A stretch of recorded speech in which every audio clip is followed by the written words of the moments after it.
Our world is a vast and wondrous place, teeming with life in its most diverse and spectacular forms. From the deepest oceans to the highest peaks, we have cataloged millions of species. Yet there remains a shadow world, a realm of creatures that live on the very edge of our understanding. These are the cryptids, animals whispered about in folklore, glimpsed in fleeting moments, and whose very existence is a matter of fervent debate. They are the mysteries that our modern mapped world has yet to solve, phantoms of the wilderness that continue to elude the firm grasp of science. In this journey, we will explore the 10 most sought after of these enigmatic beings. Our ranking is not born of scientific consensus, but of collective human curiosity, compiled from search data from across the globe. These are the creatures that captivate our imaginations the most, the legends that millions seek to understand. What is it about these particular beings that hold such a powerful grip on our collective psyche? Is it the thrill of the unknown, or a deep-seated echo of a time when monsters truly roamed the earth? We shall delve into the origins of their stories, from ancient mariners' tales to modern-day eyewitness accounts. We will examine the most compelling encounters, the photographs and films that have fueled decades of debate, and explore the formidable challenges that keep these creatures shrouded in mystery. From the dense, dark forests to the fathomless depths of our lochs and oceans, we will seek to understand why these legends persist, and what they tell us about our own relationship with the wild, untamed corners of our planet. Join me as we venture into the world of the unseen. Our exploration begins in the quiet, unassuming landscape of West Virginia, in a place that, for a brief and terrifying period, became the focus of a phenomenon that defied all rational explanation. Here, in the mid-1960s, something extraordinary was witnessed. It was not of the earth, it seemed, but of the shadows themselves. They called it the Mothman. The first widely reported sighting occurred on the 12th of November 1966, near Clendenin, when 5 men digging a grave saw a man-like figure soar from the trees and fly low over their heads. This was merely a prelude. 3 nights later, 2 young couples driving near a disused munitions plant outside Point Pleasant encountered a creature unlike any they could have imagined. It stood nearly 7 feet tall, with a muscular humanoid frame, but its most arresting features were its enormous bat-like wings and 2 large glowing red eyes. As the couples sped away in terror, the creature gave chase, effortlessly keeping pace with their car at speeds approaching 100 miles per hour. It was a pursuit that would haunt them and the town for years to come. The story, published in the Point Pleasant Register, opened the floodgates. Over the next 13 months, more than 100 residents would report seeing the Mothman. The descriptions were remarkably consistent: a large winged biped with hypnotic crimson eyes. It was often seen near the old munitions plant, an area locals called the TNT area, a place of derelict concrete domes and overgrown wilderness, a fitting lair for such an otherworldly being. It seemed to observe, to watch, but its intentions remained utterly inscrutable. The sightings created a state of unease that settled over the community like a persistent fog. Was it a misidentified bird, perhaps a sandhill crane, or was it something else entirely? The local sheriff, investigators, and biologists were all at a loss. No known avian species matched the descriptions, particularly the glowing red eyes, a detail that appeared in nearly every single report. The creature left no tracks, no feathers, no physical trace of its existence, save for the fear it instilled in those who saw it. This period of intense activity culminated in a tragedy that would forever link the Mothman to a sense of foreboding and doom. On December 15, 1967, the Silver Bridge, which connected Point Pleasant to Gallipolis, Ohio, collapsed during rush hour traffic, plunging dozens of vehicles into the icy waters of the Ohio River and claiming 46 lives. In the aftermath, some claim to have seen the Mothman near the bridge just before its catastrophic failure. The link was forged in the public consciousness. The Mothman was not merely a monster, but an omen, a harbinger of disaster. After the bridge collapse, the sightings abruptly ceased. The creature, its purpose seemingly fulfilled, vanished as mysteriously as it had appeared. It remains elusive because it seems to operate outside our known biological rules, a fleeting apparition that leaves only questions in its wake. Was it a protector, a warning, or simply a bystander to a human tragedy? The forests of West Virginia keep their secrets well. We travel now to the vast, ancient forests of North America, a sprawling wilderness of towering conifers and impenetrable undergrowth. It is a landscape of immense scale and profound silence. And it is here, according to millennia of indigenous legend and decades of modern accounts, that a truly remarkable primate may exist, hidden from science. Known to the native peoples by many names, the world today knows it as Sasquatch, or more famously Bigfoot. This creature is not a recent invention. It is deeply woven into the oral traditions of the First Nations peoples of the Pacific Northwest. These stories speak of a reclusive, ape-like giant, a wild man of the woods who was to be respected and avoided. But it was in the 20th century that the legend broke free from its regional confines and captured the imagination of the world. The term Bigfoot was coined in 1958, after large mysterious footprints were discovered by a bulldozer operator named Jerry Crew at a construction site in Bluff Creek, California. The prints were enormous, far larger than any humans, and the story sparked a modern monster hunt. The most iconic and fiercely debated piece of evidence emerged from this same area nearly a decade later. In 1967, two amateur researchers, Roger Patterson and Bob Gimlin, were riding on horseback through the Bluff Creek Valley when they claimed to have encountered a female Sasquatch. Patterson's now famous 16mm film shows a large, hairy, bipedal creature striding away from them, turning once to look back at the camera before disappearing into the forest. For many, this footage is the definitive proof. For skeptics, it is the definitive hoax. The Patterson-Gimlin film has been subjected to relentless scrutiny. Analysts have studied the creature's gait, its musculature, its proportions. Some experts in biomechanics argue that the fluid, powerful movement would be nearly impossible for a human in a costume to replicate. Others point to inconsistencies and the questionable character of the filmmakers as reasons to dismiss it. The film remains a tantalizing enigma, a piece of footage that refuses to be conclusively proven or debunked. One of the greatest obstacles to confirming Sasquatch's existence is the sheer scale of its supposed habitat. The temperate rainforests of the Pacific Northwest cover tens of thousands of square miles. It is a terrain of dense vegetation, rugged mountains, and deep valleys, an environment where a small, intelligent, and reclusive population of large primates could, theoretically, remain hidden from our prying eyes. They would have ample food, water, and cover to avoid human contact, which they seem to do with remarkable success. Despite thousands of alleged sightings, countless footprint casts, and blurry photographs, the creature remains scientifically unverified. The lack of a type specimen, a body, bones, or indisputable DNA, means that Bigfoot remains, officially, a creature of folklore. Hoaxes have further muddied the waters, making it difficult to separate genuine inquiry from outright fabrication. Yet, the search continues, fueled by the conviction of those who believe they have seen something extraordinary in the deep woods, a shy, gentle giant, a relic of a wilder time, living just beyond the reach of our certain world. Our journey now takes us to the warm, tropical climes of the Caribbean, specifically to the island of Puerto Rico. In the mid-1990s, a new and particularly gruesome mystery began to unfold here. Farmers were discovering their livestock, goats, chickens, and other small animals, inexplicably dead. There were no signs of a struggle, and the bodies were not eaten. Instead, they were found drained of blood, often through a series of small, precise puncture wounds. A new name was born for the perpetrator, El Chupacabra, Spanish for the goat sucker.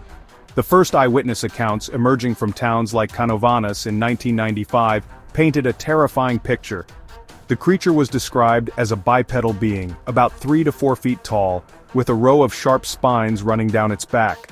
It had large, oval-shaped eyes that glowed red, long claws, and was said to move with incredible speed and agility, sometimes hopping like a kangaroo. This reptilian, almost alien-like description spread like wildfire across the island, accompanied by a wave of panic. As reports intensified, the legend of the Chupacabra migrated from Puerto Rico, spreading throughout Latin America and into the southern United States. Curiously, as the story traveled, the creature's appearance began to change. In Mexico and Texas, the Chupacabra was no longer a spiny biped. Instead, it was described as a strange, hairless, canine-like animal, with leathery skin, a pronounced spinal ridge, and large fangs. This version became the dominant image in the American public's mind. The search for the Chupacabra is hampered by these wildly inconsistent descriptions. Is it a reptilian alien or a monstrous dog? This lack of a consistent profile makes it almost impossible for researchers to know what they are even looking for. Furthermore, despite the numerous animal deaths attributed to it, there has never been a single piece of definitive physical evidence. No fur, no droppings, no confirmed DNA has ever been recovered from an alleged attack site that points to an unknown species. Many of the Chupacabra carcasses that have been found in Texas and elsewhere have, upon analysis, been identified as coyotes, dogs, or raccoons suffering from extreme cases of sarcoptic mange. This debilitating skin disease causes animals to lose their fur, their skin to thicken and wrinkle, and can leave them severely emaciated, creating a truly monstrous appearance. These sick, weakened animals would also be more likely to attack easy prey like livestock, rather than their usual wild quarry. And yet, this explanation doesn't fully satisfy everyone.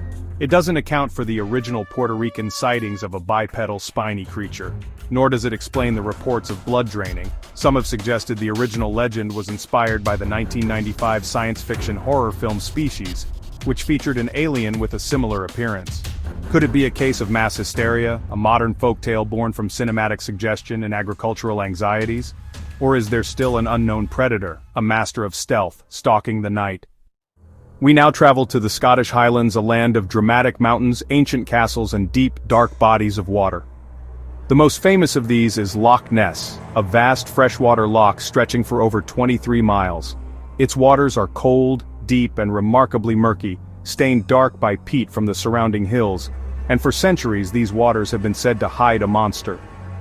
The legend of the Loch Ness Monster, or Nessie, is arguably the most famous cryptid tale in the world. While local folklore contains older tales of water beasts, the modern legend began in 1933. A new road was built along the loch's shore, affording drivers a much clearer view of the water than ever before. That April, a couple reported seeing an enormous animal rolling and plunging on the surface. The story was picked up by the Inverness Courier, and soon, the world was captivated. Sightings multiplied, with witnesses describing a large creature with a long, slender neck, a humped back, and flippers. The most enduring piece of evidence emerged just a year later, in 1934. The surgeon's photograph, purportedly taken by a London gynecologist named Robert Kenneth Wilson, appeared to show the head and neck of a creature rising from the water. This single image, stark and mysterious, became the icon of the Loch Ness Monster. For 60 years, it was held up as the best proof of Nessie's existence, convincing many that a relic population of plesiosaurs, marine reptiles from the age of dinosaurs, had survived in the loch. However, the surgeon's photograph was eventually exposed as an elaborate hoax. In 1994, one of the co-conspirators confessed on his deathbed that the monster was in fact a toy submarine fitted with a sculpted head and neck. The revelation was a devastating blow to believers, yet it failed to kill the legend. For many, the hoax did not negate the hundreds of other eyewitness accounts, sonar readings, and unexplained photographs that have accumulated over the decades. Proving Nessie's existence is a monumental challenge. The loch itself is a formidable hiding place. It is incredibly deep, over 750 feet in places, and contains more fresh water than all the lakes in England and Wales combined. The visibility beneath the surface is almost zero due to the peat, making underwater photography and exploration extraordinarily difficult. Any creature living within would have an almost perfect environment in which to remain unseen. Numerous expeditions have scoured the loch with sophisticated sonar equipment. Some have returned with tantalizing but ultimately inconclusive readings of large, moving objects, and the deep skeptics propose more mundane explanations for sightings: misidentified otters swimming, deer, unusual boat wakes, or even logs and floating debris. Yet, the mystery endures. The dark, peaty waters of Loch Ness continue to guard their secrets, and the world continues to watch, hoping for a definitive glimpse of the magnificent beast that may or may not lurk in the depths. Our quest for hidden creatures now takes us to the roof of the world, the majestic and unforgiving Himalayan mountain range. Here, amidst the planet's highest peaks, stories have been told for centuries of a mysterious ape-like creature that roams the eternal snows. To the local Sherpa people, it is known as the Yeti. To the wider world, it is the abominable snowman, a name that evokes both terror and wonder. The Yeti is an integral part of Himalayan folklore, a powerful figure in the mythology of the peoples who live in the shadow of these great mountains. Early accounts from Westerners often dismissed these tales as superstition. However, as more mountaineers began to explore the region in the 20th century, they too began to report strange encounters and, most compellingly, unexplainable tracks in the snow. The most famous piece of physical evidence was captured in 1951.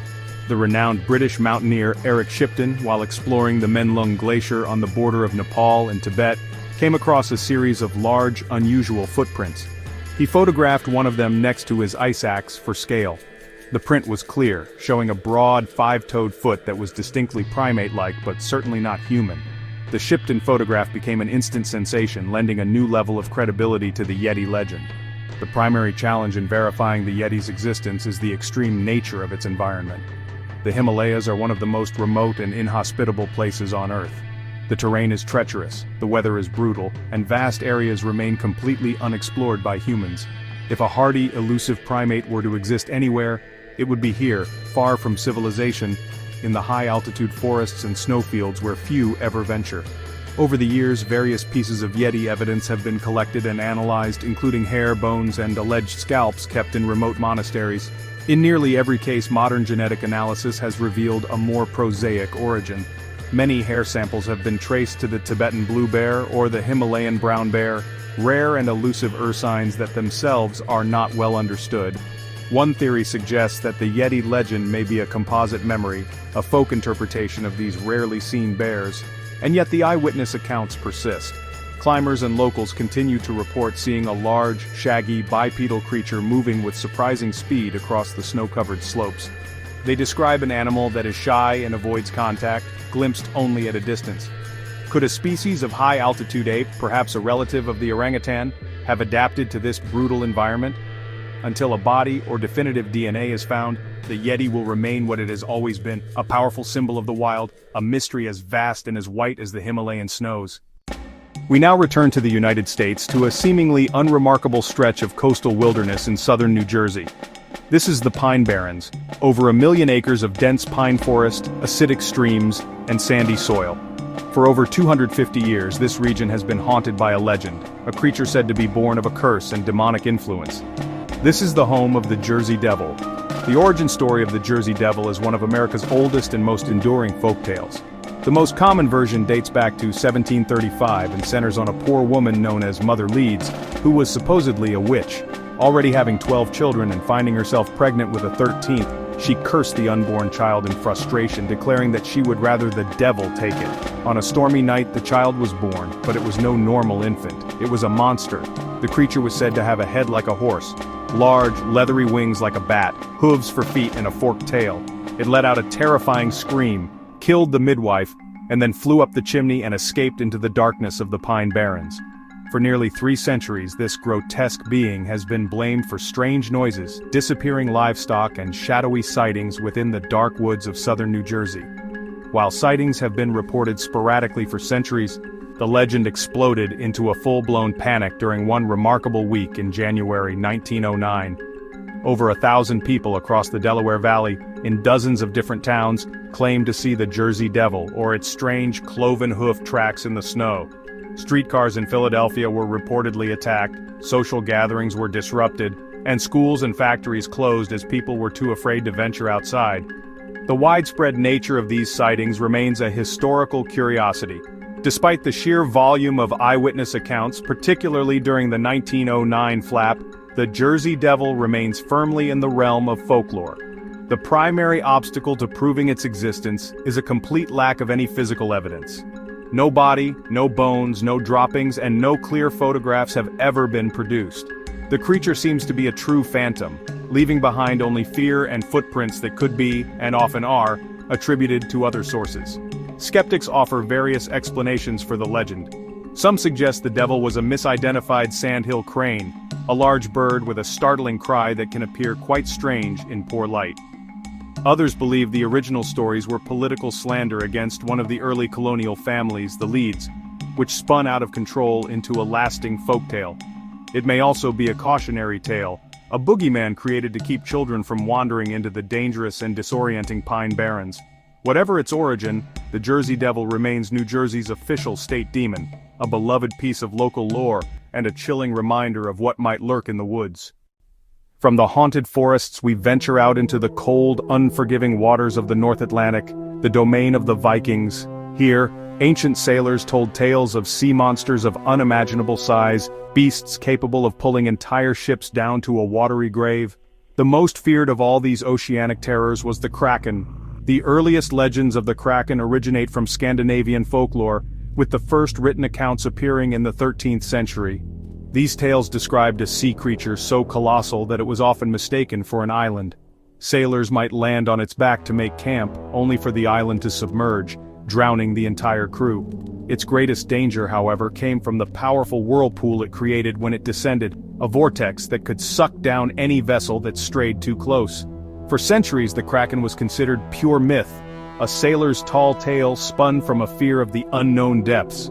However, as our understanding of marine biology grew, science began to find a startlingly real candidate for this legendary monster. In the deep ocean, there lives a truly magnificent and mysterious creature, the giant squid, Architeuthis dux, and its even larger relative, the colossal squid, Mesonicoteuthis hamiltoni. These are animals of immense proportions. Giant squid can reach lengths of up to 43 feet, while colossal squid, though shorter, are far more massive, and possess the largest eyes of any animal on Earth. They live in the crushing blackness of the deep sea, and for a long time, our only knowledge of them came from carcasses washed ashore or found in the stomachs of their primary predator, the sperm whale. The sucker-shaped scars often found on the skin of sperm whales attest to titanic battles fought in the abyss. Proving the existence of the Kraken, or rather, understanding the full nature of its real-life counterparts, is incredibly difficult. Their deep ocean habitat is less explored than the surface of the moon. These animals live at depths of thousands of feet, in pressures that would instantly crush a human. It was not until 2004 that the first photographs of a live giant squid were taken in its natural environment, and not until 2012 that one was filmed. The Kraken legend is a perfect example of how myth and reality can become intertwined. The terrified accounts of early sailors were likely based on genuine, fleeting encounters with these real-life leviathans. A giant squid rising to the surface, its enormous tentacles wrapping around a small wooden ship, would be an experience so terrifying it could only be described in monstrous terms. The legend of the Kraken, therefore, is not so much a cryptid in the traditional sense, but a testament to a real animal that was, for a very long time, too large and too strange for us to believe. We return to the American Midwest, to a quiet country lane in rural Wisconsin Bray Road, near the town of Elkhorn. In the late 1980s and early 1990s, this unassuming stretch of farmland became the epicenter for a series of terrifying sightings of a creature that seemed to leap directly from the pages of Gothic horror. Witnesses reported seeing a large, hairy, bipedal creature with the features of a wolf. They called it the Beast of Bray Road. The first reports began to surface in the late 1980s, but the story gained significant attention in 1991 when reporter Linda Godfrey began investigating them. She initially thought she was chasing a local rumor, but was surprised by the number of credible eyewitnesses who came forward with remarkably similar stories. The creature was described as being taller than a man, powerfully built, and covered in dark fur. It had the head of a wolf with pointed ears and glowing, intelligent eyes. Most disturbingly, it walked on its hind legs, though it could also drop to all fours. One of the most famous encounters occurred on Bray Road itself, where Lorianne Indrizzi was driving one night. She saw a figure hunched over on the side of the road and initially thought she had hit an animal. When she got a closer look, she saw a massive, wolf-like beast with gray-brown fur. It turned and looked at her with a nightmarish canine visage before disappearing into the cornfields. Like many cryptids, the beast is exceptionally difficult to track. The sightings occur in rural settings with plenty of cover, cornfields, woods, and marshland, where a large animal could easily hide. The encounters are brief, fleeting, and happen at night, making clear observation nearly impossible. There is no body, no definitive DNA, and tracks are often dismissed as belonging to a large dog. Several theories have been proposed. Some believe it's a misidentified bear or large dog. Others suggest an unknown species of upright walking canine, or something more esoteric like the Native American skinwalker. The werewolf connection has cemented its place in modern folklore. Sightings around Bray Road eventually subsided, but reports from Wisconsin and Illinois continue periodically. The Beast of Bray Road serves as a chilling reminder that even in America's quiet heartland, the wilderness can hold secrets, and the line between known and unknown can appear terrifyingly thin. Our search now leads us to one of the most desolate and extreme environments on the planet, the Gobi Desert in Mongolia. This vast expanse of sand, rock, and sparse vegetation is said to be the home of a creature so bizarre and so deadly that even local nomads speak of it with fear. They call it the Algoi Korkoi, which translates to the intestine worm, a name given for its resemblance to a cow's intestine. The world knows it as the Mongolian death worm. According to Mongolian folklore, passed down through generations, the death worm is a thick, blood-red creature, 2 to 5 feet in length. It is said to live beneath the sands of the Gobi. Its lethality is, honestly, the stuff of legend. The worm is reputed to have 2 methods of attack, both from a distance. It can spit a corrosive yellow venom that is instantly fatal upon contact, and it is also said to be able to discharge a powerful blast of electricity, capable of killing a full-grown camel or a human from several feet away. The creature's existence was first brought to the attention of the Western world by the American paleontologist Roy Chapman Andrews in his 1926 book On the Trail of Ancient Man. While he never saw the worm himself, he documented that Mongolian officials were all adamant about its existence. This sparked the curiosity of cryptozoologists, who have since mounted several expeditions into the Gobi in search of the legendary creature.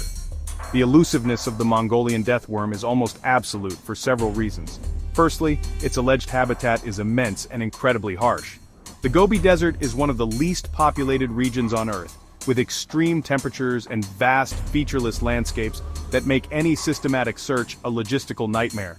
If the creature spends most of its life buried beneath the sand, as the legends suggest, finding it would be a matter of pure, improbable luck. Secondly, there is no physical evidence whatsoever. There are no photographs, no videos, no carcasses, and no biological samples. All that exists are the stories. Skeptics suggest the creature could be a misidentification of a known animal, perhaps a type of sand boa or a limbless lizard, with its deadly abilities being folkloric embellishments. The idea of an animal that can project electricity is not unheard of in nature.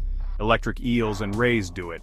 But it is unknown in any terrestrial reptile or annelid. Despite the lack of proof, the legend is remarkably persistent among the people of the Gobi. The Czech cryptozoologist Ivan Makurli led several expeditions in search of the worm, employing methods like ground-penetrating radar, and even trying to lure it out with vibrations, all without success.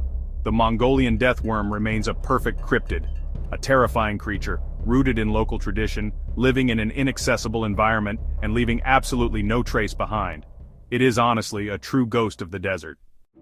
For our final cryptid, we return to the hills of West Virginia, not far from the territory of the Mothman, but for a story that is even more bizarre. This encounter took place on a single evening, September 12, 1952, near the small town of Flatwoods. It involved not just a strange creature, but a mysterious craft, leading many to believe this was not a creature of the earth at all. This is the story of the Flatwoods Monster. The incident began at dusk, when several young boys saw a bright object arc across the sky and appear to land on a nearby farm. Believing it to be a downed meteor or airplane, they ran to get help, recruiting one of the boys' mothers, Kathleen May. Along with a local guardsman, Eugene Lemon, and his dog, the group headed up the hill to investigate the crash site. As they neared the top, they saw a pulsating red light. The dog ran ahead, barked furiously, and then fled back with its tail between its legs. As the group reached the crest of the hill, they were met with a truly surreal sight. Hovering just above the ground was a large, spherical object, and standing near it was a towering figure, over 10 feet tall. Its head was shaped like an ace of spades, and from within this shape glowed 2 greenish-orange non-human eyes. The body appeared to be a dark, pleated skirt-like structure, and it seemed to have no visible arms. A pungent metallic mist hung in the air, causing the witnesses' eyes and throats to burn. The creature made a hissing sound and began to glide towards them. In a panic, the entire group turned and fled down the hill. They immediately reported their encounter to the local sheriff. When he and other locals investigated the site later that night, the creature and the craft were gone. All that remained was the acrid metallic odor and 2 long skid marks on the ground. In the days that followed, several of the witnesses suffered from symptoms such as nausea and throat swelling. Proving what the group saw that night is of course impossible. The encounter was brief, terrifying, and occurred in the dark. Skeptical explanations were offered almost immediately. The craft was suggested to have been a simple meteor, and the pulsating light a standard aircraft beacon. The most common explanation for the monster itself is that the frightened group misidentified a large barn owl. The features of an owl, its large eyes, the heart-shaped facial disc, and the silhouette of its folded wings, could be misinterpreted as the monster's spade-shaped head and pleated body. Yet, this explanation doesn't fully account for the creature's immense size, the hovering craft, the physical illness, or the metallic smell. The Flatwoods monster remains a classic close encounter case, leaving us to wonder what really visited those West Virginia hills one September evening. So, why do these stories persist? In an age of satellite imagery and genetic sequencing, when every corner of the globe seems mapped and cataloged, cryptids represent the final frontiers of discovery on our own planet. They are a powerful and humbling reminder that we do not, in fact, know everything. They embody the thrill of the unknown, the tantalizing possibility that our world is still wild enough to hide creatures of immense size and baffling origin, living just outside the spotlight of our science. This enduring mystery is what fuels our collective fascination and keeps these legends alive. The search, of course, goes on. Dedicated researchers, amateur and professional, continue to trek into remote wildernesses, deploy advanced technology in deep waters, and sift through anecdotal evidence, all driven by the hope of one day providing that single, irrefutable piece of proof. Perhaps tomorrow, a clear photograph will emerge, a definitive DNA sample will be collected, or a living specimen will be found. The discovery of a creature like Sasquatch or the Loch Ness Monster would be one of the greatest zoological finds in history, forcing us to redraw the tree of life. Until that day comes, these creatures will continue to live in the fertile ground of our imagination, in the stories we tell around a campfire, and in the blurry images that we debate online. They challenge our perception of reality and encourage us to look at the world with a sense of wonder. What do you believe? Have you ever had an experience you couldn't explain, a glimpse of something strange in the woods or the water? Share your own thoughts and stories in the comments below. The wilderness is listening.